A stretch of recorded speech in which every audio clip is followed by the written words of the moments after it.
Bueno, continuamos. Ahora el doctor Arturo Serrano va a hablar sobre aforismos médicos. Adelante, doctor. Buen día a todos, ojalá que estén bien. Un sábado que por lo menos aquí en la ciudad de Santa Fe está bastante lúgubre, pero pinta para buen día.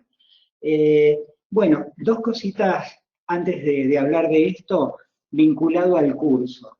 Eh, el curso, lamentablemente con esto de la nueva normalidad, que vamos a tener que ir aceptándola, eh, va a tener algunas modificaciones. Hasta ahora tenemos previstas todas las actividades prácticas que son presenciales. Lo que pasa es que si sigue esto de la pandemia, que aparentemente va a seguir por mucho tiempo, recién comentábamos fuera de micrófono, si la gripe española duró 3 años, posiblemente esto podamos acotarlo un poco, pero va a ser muy largo. Entonces, habrá que pasar las actividades prácticas para el año próximo. Igualmente, están previstas para hacer, así que si no se hacen, a lo mejor termina un poco antes el curso. ¿Mm? Lo vamos a hacer solamente de esta manera virtual y dejaremos esa parte para el año que viene. A propósito, el libro que está disponible para todos aquellos que lo hayan abonado.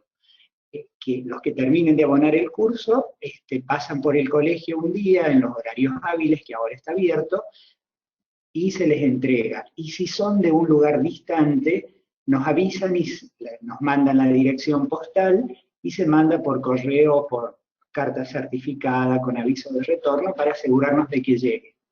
Ese libro tiene todos los materiales del curso que después va a ser parte de la evaluación y también tiene un DVD en el cual están una serie de prácticas más allá de las que se cuelgan en la plataforma.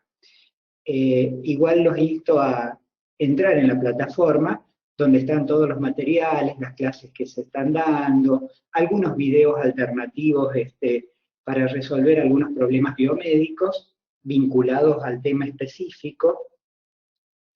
Así que tratamos de hacerlo más ameno y más agradable.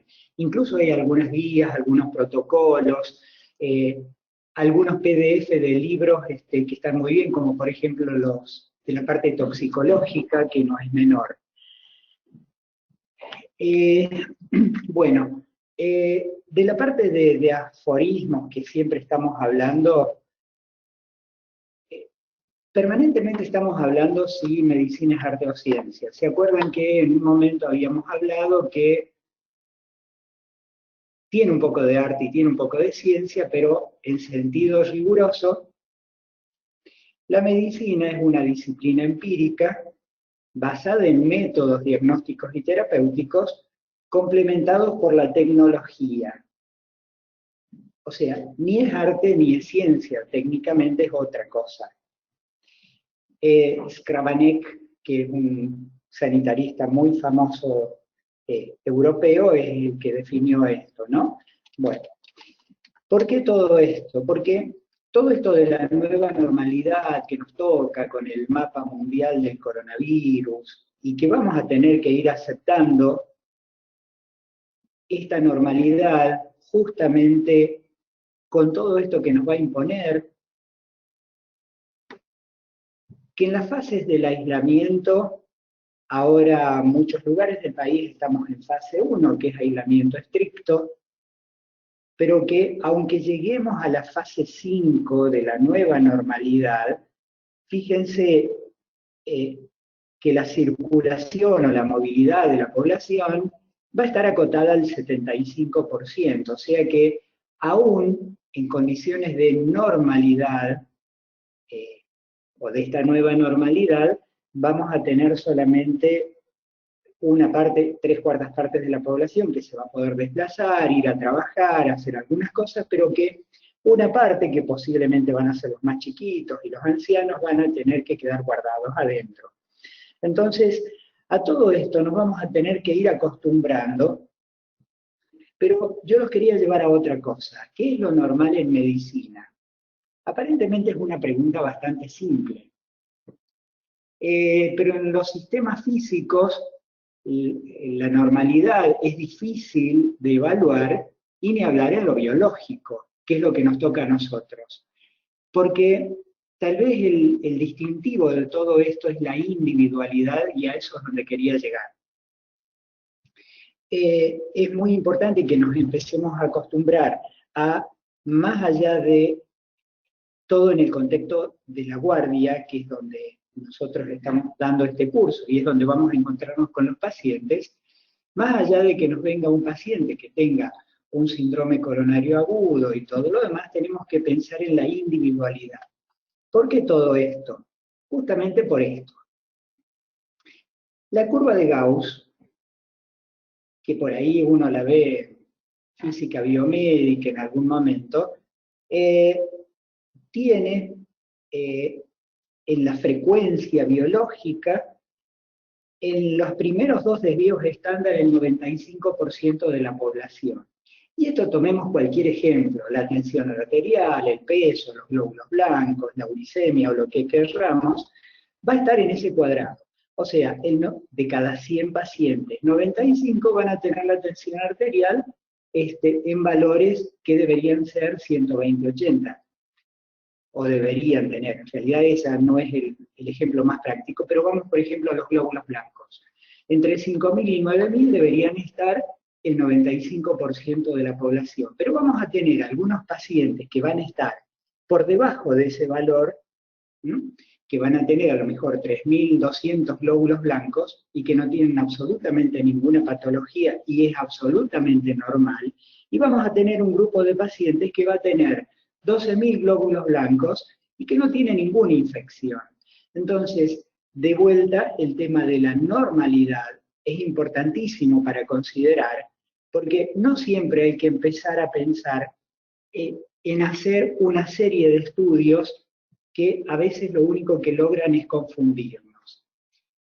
Uno tiene que individualizar el paciente y en función de las patologías que tiene, los riesgos cuáles son los riesgos que podría llegar a tener en función del grupo etario, el tipo de trabajo, el contexto donde vive, etcétera, etcétera, y estar pidiendo un laboratorio focalizado, porque de repente pedimos un paciente sano, joven, que está bien, que no tiene signos clínicos de anemia, le pedimos un hemograma y nos viene 11.000 blancos, aunque nosotros hagamos un examen exhaustivo, que no tenga adenopatías, que no tenga fiebre, que no tenga faringitis, que no tenga ninguna sepsis, que no tenga ninguna cosa, aunque lo dejemos tranquilo, no va a faltar algún familiar que le va a decir, ¿cómo tenés 11.000 blancos o 12.000 blancos?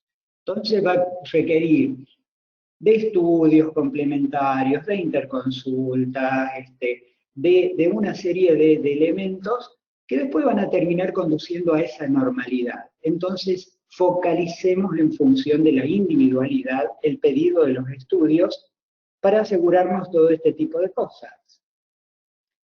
Giovanni Berlingeri, que estuvo en Argentina bastante tiempo, que la editorial Lugar publicó uno de los tantos libros que tiene, que es un epidemiólogo, sociólogo italiano, planteaba de la disparidad de los juicios clínicos. En Estados Unidos, a 14 prestigiosos cardiólogos, le dieron electrocardiogramas de 38 personas y le preguntaban, ¿sospecha usted que estas personas han tenido o no una isquemia miocárdica? Las respuestas variaron desde el 5% de positivo para el cardiólogo N al 50% al cardiólogo F. Imagínense ustedes la divergencia que hay en esto. Este es el gráfico del libro. Está referido a la interpretación de los estudios complementarios. El electrocardiograma, que es bastante sensible, que uno entiende cuando una onda significa una isquemia epicárdica o del sitio que sea, ni hablar los otros estudios que son más operador dependientes, como los estudios de diagnósticos por imágenes. Entonces, este tipo de cosas hay que ser muy preciso e insistir en todas estas cuestiones. Y empecemos a tener en cuenta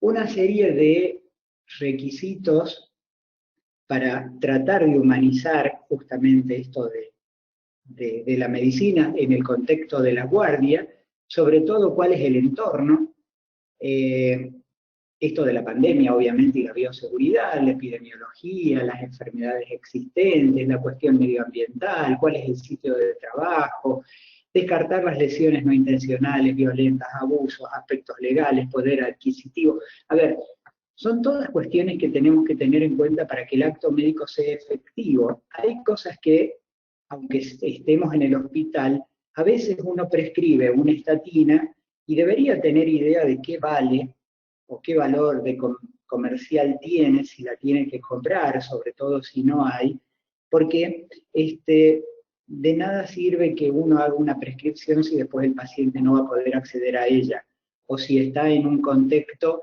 en el cual el entorno es como el que estamos viviendo en la pandemia, donde los casos de violencia se han extremado. Entonces, todo este tipo de recaudos, sigámoslo teniendo en cuenta aún ante la emergencia. Y focalicemos en esto de la individualidad del paciente. Un aforismo dice, es mucho más peligroso el médico orgulloso de su ciencia que el médico ignorante, porque el que es ignorante de un tema puede tener al menos la tentación de ser prudente. Obviamente nos pega duro, pero uno tiene que aprender a saber decir que no sé, o que lo vamos a estudiar, o que en este momento no tiene signos de gravedad, y vamos a acompañar todo este proceso, o derivarlo a quien sabe y puede resolver esas cuestiones. Y este señor, que es José Hernández, en uno de los versos del Martín Fierro, decía, hay hombres que de su ciencia tienen la cabeza llena, hay sabios de todas menas, más digno y sin ser muy ducho, es mejor que aprender mucho, aprender cosas buenas. Bueno, cualquier duda seguimos por el chat. Vamos a ir haciendo estas intervenciones breves, pero para tratar de reflexionar un poco y de ponerle un poco de sentido de humanidad al acto médico y disminuir la conflictividad con los pacientes, que a veces una buena relación médico-paciente, un poquito más de tiempo de escucha, alcanza para disminuir conflictos. Así que, bueno, vamos a seguir con todo lo técnico del doctor Daniel Croce. Muchas gracias.